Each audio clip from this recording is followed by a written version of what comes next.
Bismillahirrahmanirrahim.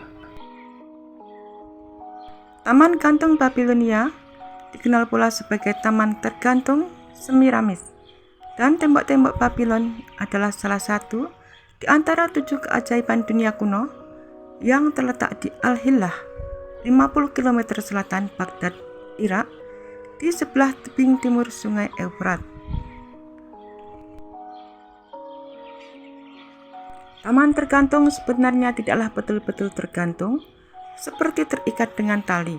Namanya berasal dari terjemahan kata Yunani krematos atau kata latin pensilis yang bermaksud bukan hanya tergantung tetapi anjung, seperti terletak di atas beranda atau suatu teras. Taman ini dibangun oleh Nebukadnezar II, cucu Raja Hammurabi yang terkenal, sekitar tahun 600 sebelum Masehi, sebagai hadiah untuk istrinya yang merindukan rumahnya. Amitis merindukan pohon-pohon yang di tanaman wanginya di Persia. Sedangkan dalam tulisan lain dikatakan bahwa istri Nebukadnezar kedua bernama Amuhia. Taman ini diperkirakan hancur sekitar 2 abad sebelum Masehi.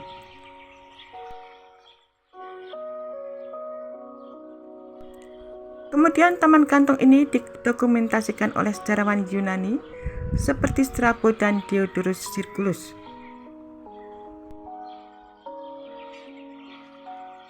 Lembaran sejarah paling tua yang mencatat karya arsitektur yang dilengkapi taman sebagai wujud cinta kasih terhadap seseorang yang sangat disayangi adalah di Mesopotamia, Irak purba.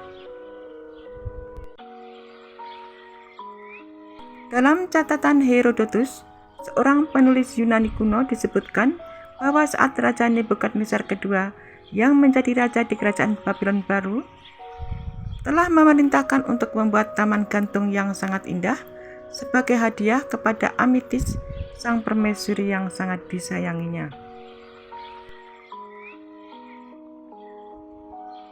Taman gantung merupakan wujud arsitektur pertanaman khas Mesopotamia yang telah dikenal rakyat Mesopotamia sejak masa pemerintahan Raja Hammurabi di kerajaan Babylon lama.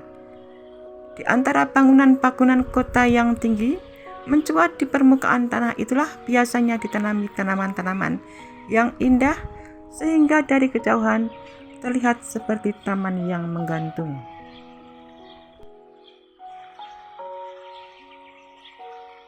Taman gantung yang dibangun Raja Nebukadnezar II yang puncak kejayaannya sekitar 612 sebelum Masehi kemudian menjadi sangat terkenal ke seluruh penjuru dunia dan dikagumi rancangannya hingga kini.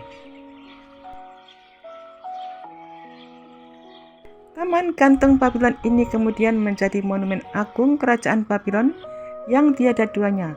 Luas taman ini diperkirakan 4 are. Wujud arsitekturnya sangat unik karena bertingkat-tingkat. Taman ini ditanami berbagai pepohonan indah dan dilengkapi sistem pengairan sehingga ketinggian 100 meter di atas permukaan tanah.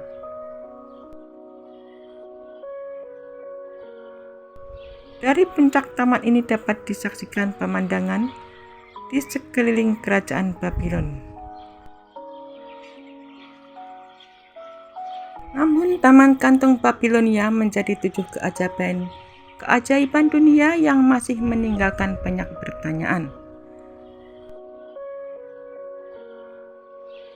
Saking misteriusnya, taman gantung Babilonia ini diragukan pernah ada di peradaban kuno. Ada banyak sekali lukisan dan ilustrasi yang menampilkan taman gantung, tetapi tidak ada yang yakin 100% bagaimana taman gantung itu. National Geographic mengatakan bahwa arkeolog dan sejarawan telah lama memperdebatkan interpretasi ini. Babilonia terletak di tepi Sungai Efrat di sebelah selatan yang sekarang disebut Baghdad, Irak. Tidak mudah bagi para era Helenistik untuk mengunjunginya. Jadi sebagian besar deskripsi tentang taman gantung ditulis berabad-abad setelah Nebukadnezar kedua oleh orang-orang yang belum pernah ke Babilonia.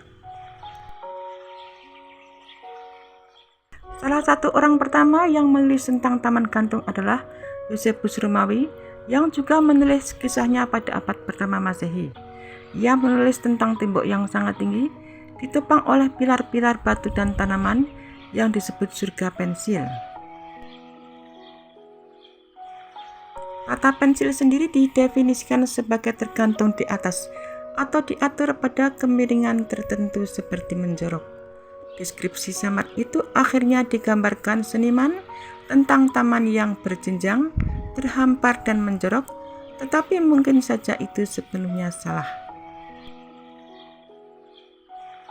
Kurangnya referensi tekstual tentang Taman Gantung. Taman Gantung Babilonia disebutkan oleh sejumlah penulis kuno yang menggambarkan dengan berbagai macam bunga, tanaman dan pohon yang ditanam di sepanjang bagian atas teralis di pilar batu. Penggambaran ini bersumber dari tulisan sejarawan Istana Alexander Agung, seorang sarjana bernama Thalistisis.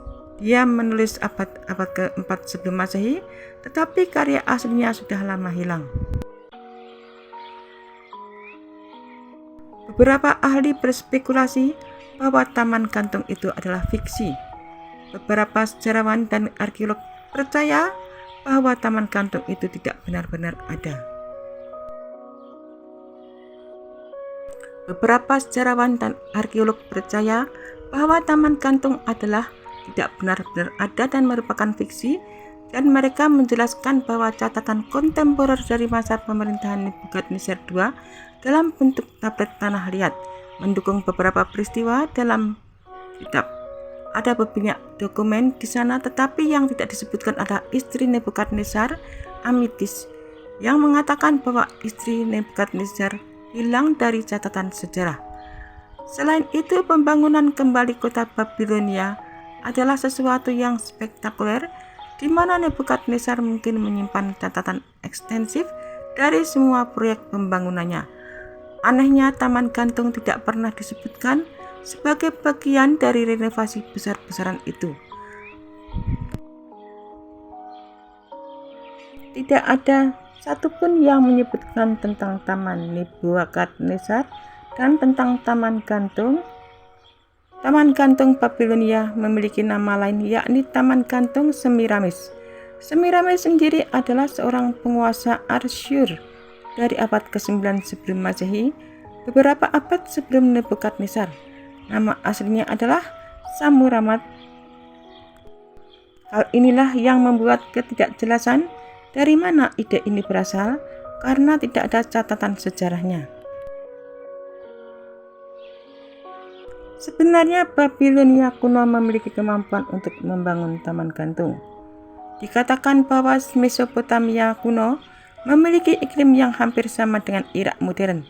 Itu berarti Taman Gantung Babilonia membutuhkan 1 ton air untuk berkembang.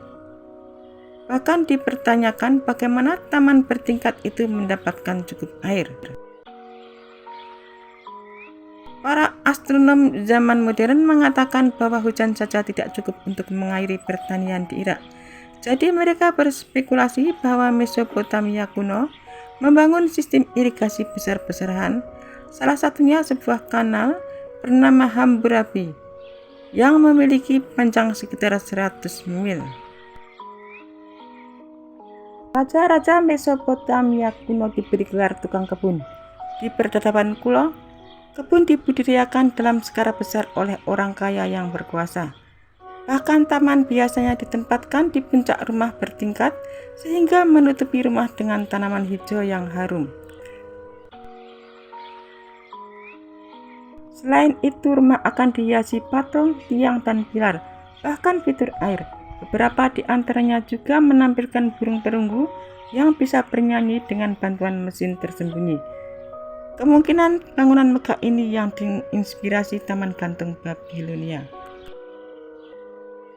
Dilansir The Guardian Daily mengatakan bahwa meskipun tidak ada referensi tentang Taman Gantung dalam teks Babilonia, terjemahan dari tulisan tablet semasa pemerintahan Raja Asyur berisi rincian sistem irigasi yang membentang lebih dari 50 mil dan berakhir di sebuah istana milik Sennacherib di kota Niniwe.